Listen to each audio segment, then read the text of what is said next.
Hoy quiero profundizar un poco sobre las complejidades de la relación mente-cuerpo. El domingo pasado hice un short, como su nombre lo indica, muy breve, para explicar un caso muy clave para mí. El caso en realidad es muy sencillo. Yo iba en una carretera destapada en mi carro a las 6 de la tarde y de pronto me di cuenta que estaba acelerando grandemente el vehículo. El asunto es que en ese momento yo estuve afortunado porque pensé que estoy pensando. No pasé al plano que ordinariamente pasa la gente, o yo mismo por supuesto, que es preguntarse qué está pasando. Al preguntarme qué estoy pensando y qué estoy sintiendo, es decir, remitirme a una visión interior, a ver qué ocurre allá, me di cuenta que tenía miedo de que de pronto pinchara en la carretera sin recursos, a una hora ya muy tarde, próxima a oscurecer, y en fin, y que por eso estaba acelerando en demasía el vehículo.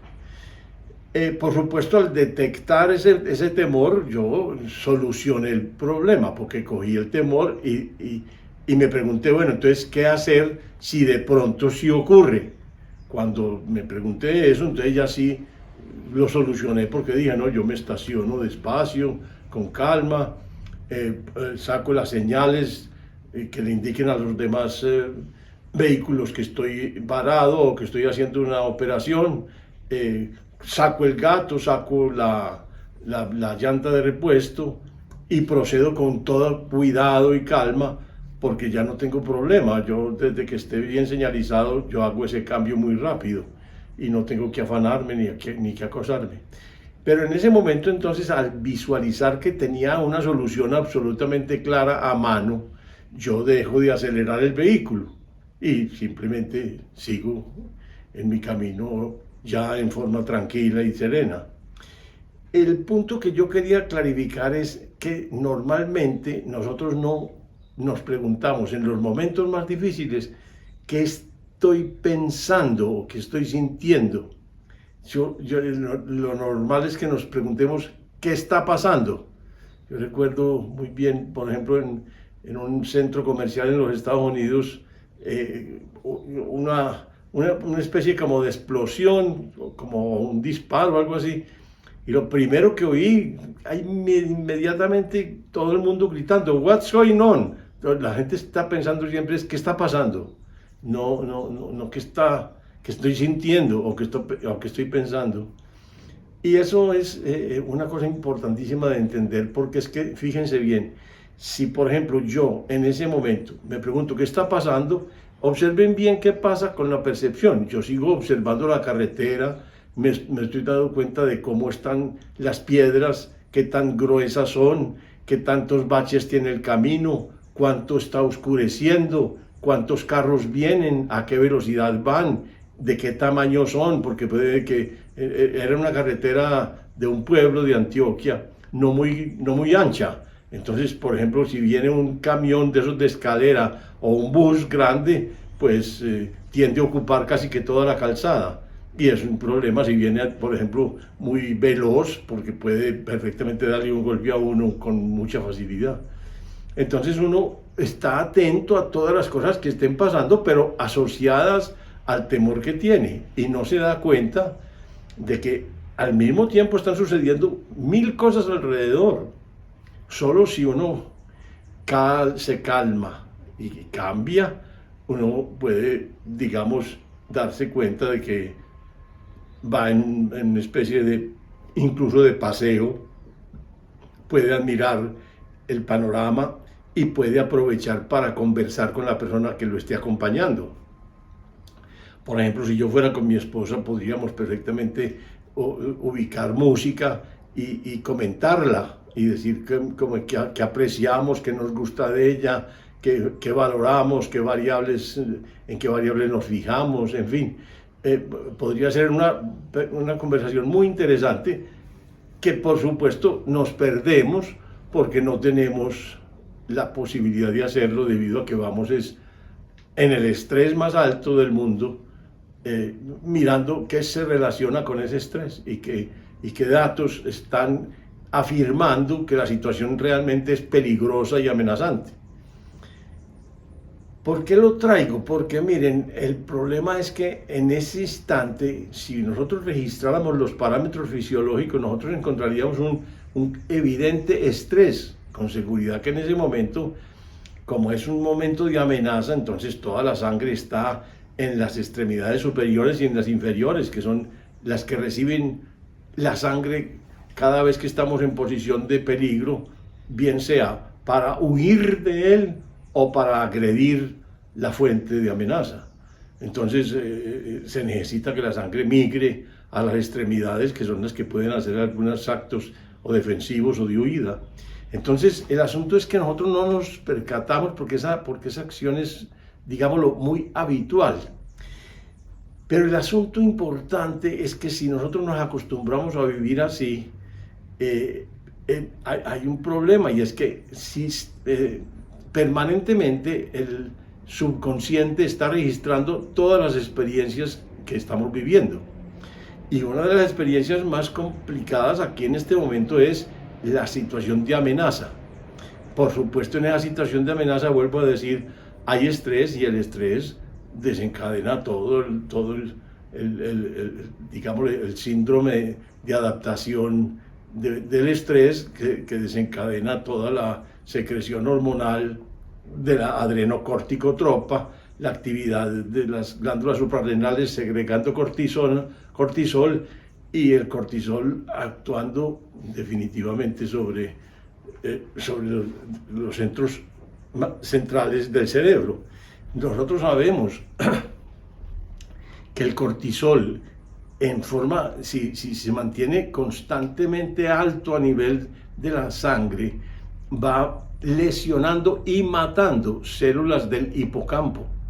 Y esa es una de las, digamos, de las fuentes ordinarias de la conversión del estrés permanente en depresión, porque uno de los circuitos que se dañan siempre en la depresión es la conexión entre hipocampo y el centro ejecutivo, o sea, el circuito dorsolateral del área prefrontal, que es donde está el centro ejecutivo, donde formamos objetivos, estrategias, verificamos cumplimiento y logros, hacemos correcciones de los resultados, en fin. Y esa conexión se daña cuando está alterado en alguna forma el hipotálamo, o la conexión hipocampo centro ejecutivo o circuito dorsolateral. Entonces el problema real es que si nosotros en la vida ordinaria nos estamos acostumbrando a preguntarnos siempre ¿qué está pasando? Nosotros no nos damos cuenta que ahí actuamos casi como hipnotizados, como si estuviéramos cumpliendo una orden poshipnótica. Entonces no nos damos cuenta que detrás de eso que está ocurriendo hay una situación muy complicada, porque lo que está organizando la percepción y la conducta es un temor no visto y por lo tanto no elaborado.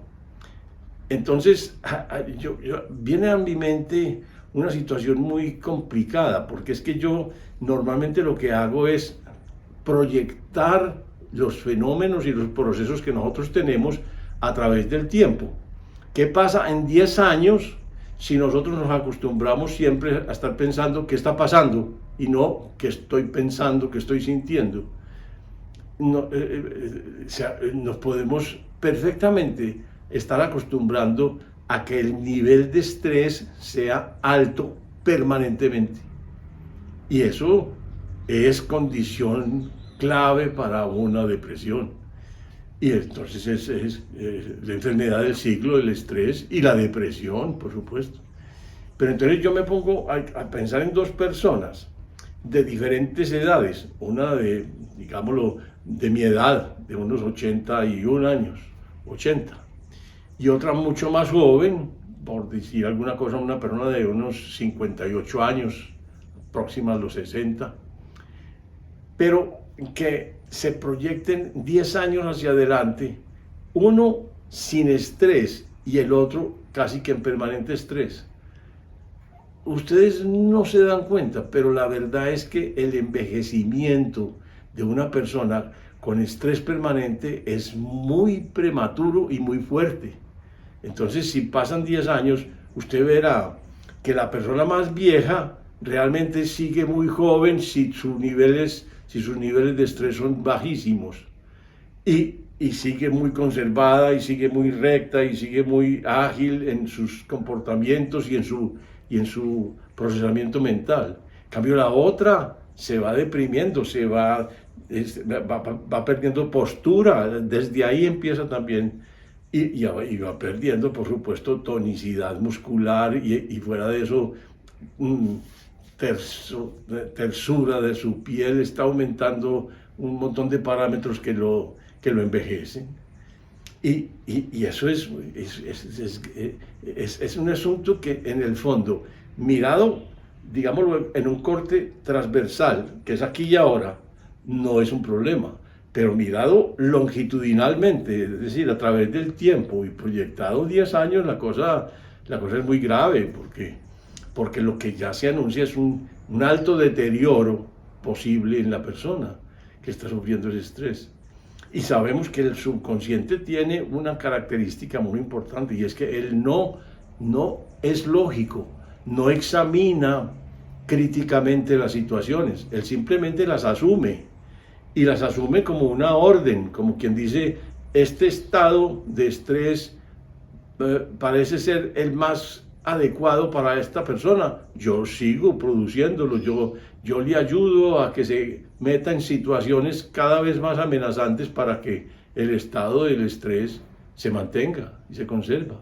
Es un problema muy grande. Nosotros estamos entrenando al subconsciente para que viva facilitando el estrés en el diario vivir. Y esa es la parte que quería, digamos, ampliar y advertir, porque no hay sino un solo, digámoslo, camino. Pues habría varios. Uno podría decir, vamos a inducir una hipnosis, un estado de hipnosis para que la persona maneje su estrés y en fin. Pero la situación real no es manejarla con órdenes, digámoslo, subconscientes, sino con entrenamiento consciente y con un entrenamiento que ponga al subconsciente al servicio de la persona, es decir, a que le ayude. Y en ese caso, el camino real es la autoobservación, es decir, la capacidad de nosotros en cualquier momento, particularmente en los momentos donde vemos tensión y conflicto y dificultad en la vida, para preguntarnos, en lugar de decir ¿qué está pasando? What's going on? Estamos preguntándonos más bien ¿qué estoy pensando? ¿Qué estoy sintiendo? Y hacer de eso digámoslo, un hábito, intentar al día hacerlo varias veces para hacerlo más nuestro, para comprenderlo mejor y tenerlo, digámoslo así, más a mano cuando sea necesario y cuando sea prudente hacer la pregunta y descubrir las tensiones internas que pueden estarnos moviendo. Eso es todo por hoy. Con todo el corazón los espero en el próximo.